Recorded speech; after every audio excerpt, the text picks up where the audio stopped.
Nice.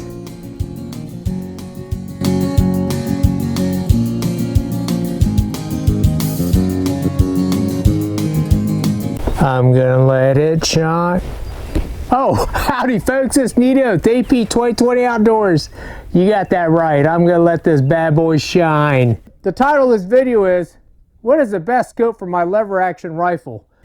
If you guys have been following my YouTube channel in the past month or so, or a couple months, man, I can't get enough content pumped out on this Ruger-made Marlin 1895 SBL and 4570. One of the last videos I did a couple videos ago was on the scope. Now I'll tell you what, when I first bought this rifle, I really struggled with trying to put an optic on it for a couple reasons. Number one, it's got a full-length Picatinny rail. You know, this rail extends, oh my gosh, probably 8 inches out onto the barrel. And the issue I was having is twofold. Number one, the scopes that I was looking at had a objective diameter, you know, greater than 32 millimeters. That's the first problem. So, you know, like I said, this pick rail is designed so you could put a scout scope. Scout scope being that the scope would actually mount extend onto the barrel, and you would need an intermediate to long eye relief scope. I've actually looked at the market for scout scopes. Vortex makes ones, Burris, and then Leopold. However, I do not like scout scopes specifically because of letting my light shine. The sun's coming up directly from the east. I'm looking into the east, that's why I'm squinting. But if I was taking a shot toward the west with a scout scope, because of the sun at your back, you would have some issues, at least I do, with actually looking through the scope. That's why I wanted to go with the conventional scope. Getting back to a scope, a typical scope with a 32 millimeter or 40 millimeter or 44 or 50 millimeter objective, well, the scope's going to be mounted about right here. Here's the problem, right here on the front pick rail. You know, say, oh, no problem, just get high rings or super high rings. Well, that's the second part of the problem. On a heavy recoiling rifle like the 4570, you do not want to have the scope that high above the center line. Why? Well, because on this rifle, there's no adjustable height of comb. So then now, to look through the scope, you're not going to have a cheek weld. If anything, the bony part of your jaw is going to be on the stock. If you guys ever watch any of my high-speed slow motion video, this rifle recoiling, that's a very bad thing. The second bad thing about not having a good cheek weld is consistent accuracy. Learned riflemen with some modicum of accuracy, you know about having a good cheek weld. Well, I think I found it in an LPVO, a low power variable optic. And in this case, this is an Athlon optics. This is an Eris ETR first focal plane, 1 to 10 power by 24 millimeter objective. It's got a 34 millimeter main body. This is an awesome scope. I just actually have, I think these are low 34 millimeter rings, but as you can see from the front objective, it clears nicely. And I'll tell you what, the cheek weld is perfect. So I'll tell you what, let's go ahead and, I've got my phone adapter so we can take some video. Let me go ahead and start recording. So we got the gunsight video footage. This is 1 power, and it's kind of cool. You can see my fiber optic front sight and my can on the front. We'll zoom to, that's 2 power, 4 power, 6 power, 8 power, and 10 power. So you can see the reticle on this Athlon Optics Eris ETR. It's pretty awesome reticle. It actually has graduations. You know, unbeknownst to me when I first got this scope, it's actually set up for a 200-yard shooting on the center dot. And then you have graduations below, 3, 4, 5, 6, 7, and so forth. But I tell you what, I've had no issues with the scope. It's pretty awesome. Like I said, it's a first focal plane scope. So one of the big reasons I think that LPVO is perfect for a lever action rifle like this 4570 is the capability of zooming in and out. You know, like here in the woods of Ohio, I may be hunting out of a tree stand where my shots aren't going to be longer than 40 or 50 yards. You know, I don't want a 10 power scope. You know, if anything, I want to, you know, get down to about 2 power. And let's say Let's say I've got a whitetail that walks out in the middle of the field at 200 yards. Well, here I can zoom in. That still targets 107 yards. You know, I can zoom in, no issue. That's 8 power right there. So anyway, just a quickie on the Athlon Optics Aris ETR 1:10 by 24 first focal plane LPVO scope. There's a mouthful. Say that 3 times fast. Anyways, I've got some more cool bullet testing I'm doing. A gentleman from Northern Precision up in Carthage, New York sent these out. Let's do some testing. Stay tuned. All right, folks. First up, these are the Northern Precision custom swage bullets, round nose, made for short range, good and thick cover. These are loaded with hydrogen powder H322, 63 grains, velocity 2,265 feet per second. Quick loads are showing a chamber pressure of 35,425 psi. Very excited to test these bullets. Look pretty awesome. One thing, they are a shorter bullet, so I've put a fairly heavy crimp with my Lee factory crimp die. You can see how short they are. So you just got to be careful. Make sure that you do have a heavy crimp because you do not want bullet setback, especially in a lever action rifle. Got my target set out at 50 yards. See how these group. Shoot on the target on the left.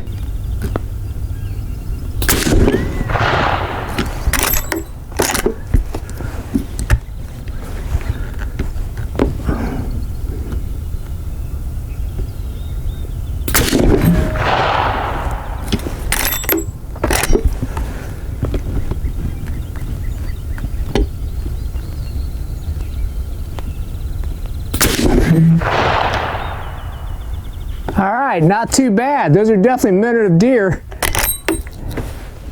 All right, folks, up next, these are the Northern Precision 430 grain flat tip bonded core, the ultimate big game projectile. Each jacket is heat bonded to its core, forming a one-piece bullet. The expansion of the jacket pulls the lead with it, resulting in perfect expansion with nearly 100% retained weight. I had these loaded with hydrogen powder H322, 46.5 grains, 1,713 feet per second. Quick load shows an indicated chamber pressure of 37,910 feet per second. These are going to be sledgehammers, no doubt. One thing, the cantilever, I had to actually seat the bullet to 2.550 inches overall length, so I'm actually seated below the cantilever. However, I did still use my Lee factory crimp die, and I applied a fairly heavy crimp. 430 grains, buddy. These are gonna hammer me for sure. All right, I'm gonna shoot the target on the right. There's already a bullet hole that I was checking zero with, so disregard that first bullet hole just to the left there on the target. All right, here we go. Hanging on. Shot to the right. 430 grains. Well, there's 437.5 grains in 1 ounce. So I'll tell you how big these slugs are.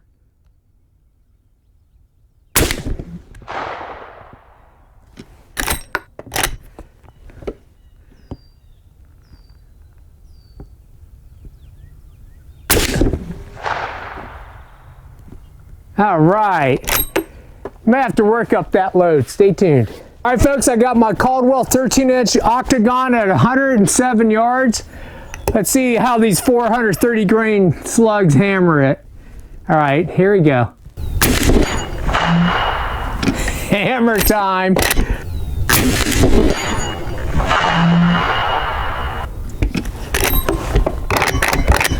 Man, those really hammer it now. All right, folks, if you watched my last video, you'd seen that I had destroyed my acrylic table. Well, I got another table I found, just a piece of wood. I screwed the legs onto that. Got some rubber on top. So I got semi-clear ballistic gel. I've reconstituted this probably 4 times now. It's just starting to get old. Some gallon water jugs with food coloring. and hopefully some rubber that's going to stop the bullet if we get over penetration. All right, stay tuned. All right, folks, first up, these are the 250 grain thin jacket hollow points. Got the high-speed camera set up, 2,000 frames per second. I think we're gonna have some splashdown here. All right, here we go. Oh, I gotta turn the zoom down. Go down to 1 power. All right, here we go.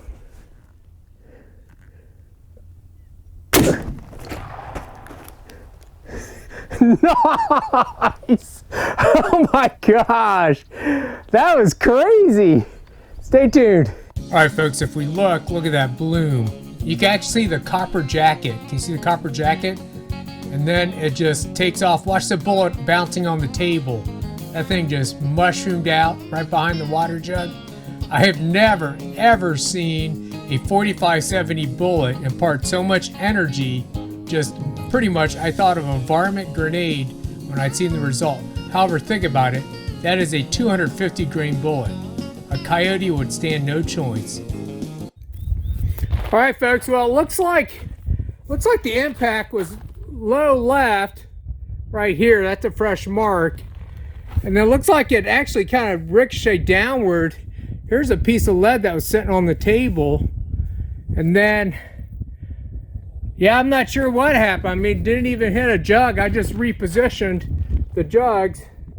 Let's try that shot again. What do you say? All right, folks, take two. This time I'm gonna aim a little bit higher. All right, let's see what happens here. It's crazy.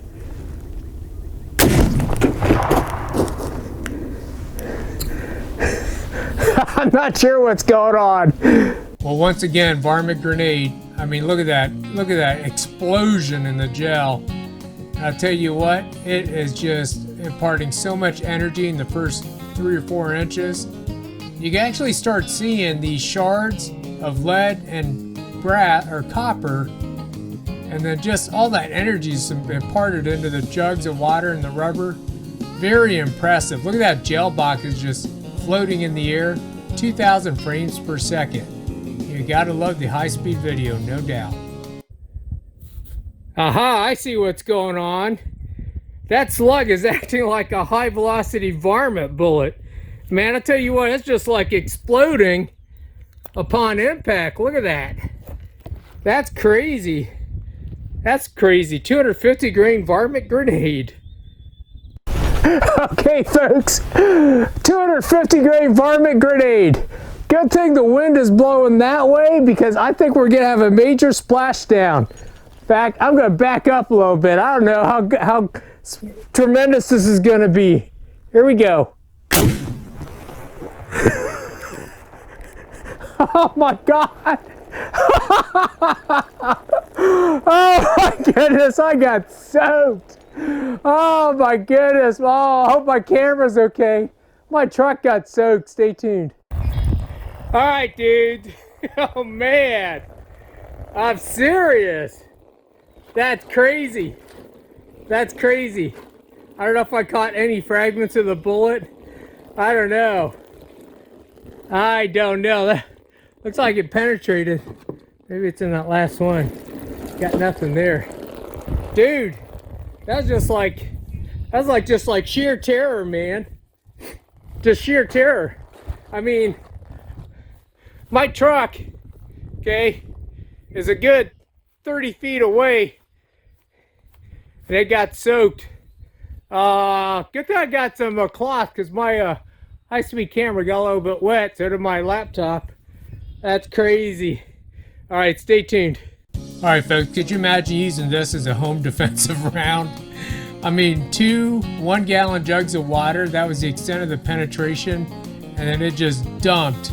I mean, you know, that's over, you know, I'm guessing over 2,700 foot-pounds of kinetic energy just dumped into, you know, probably maybe 12 to 14 inches, and just upended everything. It's no wonder it threw the water, you know, 30 feet in all directions. Pretty impressive. You know, I think I am gonna hunt coyotes with this bullet. You know me, I'll do something once. All right, stay tuned. All right, folks, I got one 430 grain left. This time I'm not gonna flinch, dude. I'll admit it, I freaking purely flinched on that shot. I'm going to try to focus, see if we can capture that bullet. I'm not holding my breath though. These suckers are just penetrating big time. All right, here we go.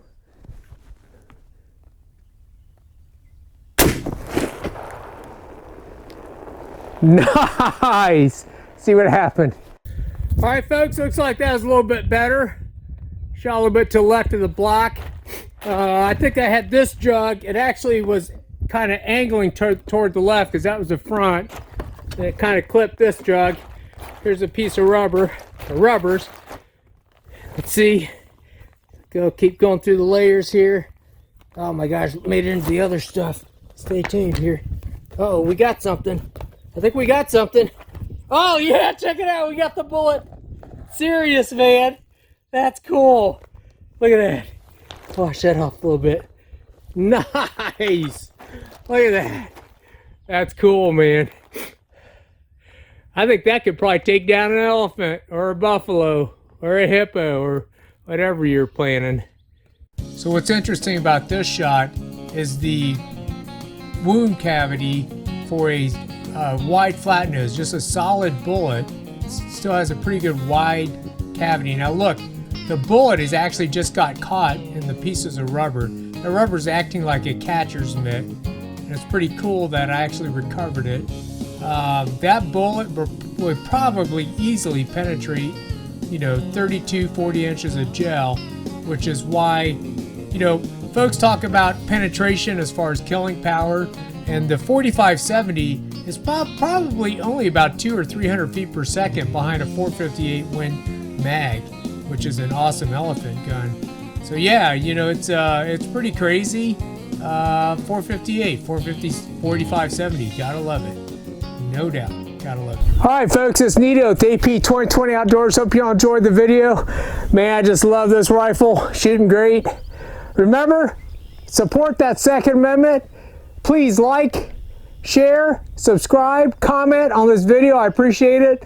I'm coming up on my 16,000 subscriber. Pretty excited. Stay tuned. I got more content coming up. We'll see you later. Thank you.